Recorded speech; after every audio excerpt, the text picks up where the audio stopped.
மண்ணில் வீழ்வார். ஏனெனில் நிகழும் பாரத போரானது தனது இறுதி கட்டத்தை நெருங்கிவிட்டது.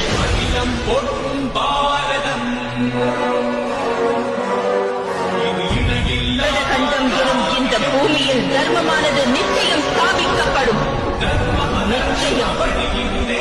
நன்மை தீமைக்கு இடையிலே விளையும் போரின் சக்தியும் வென்றிடுவார்.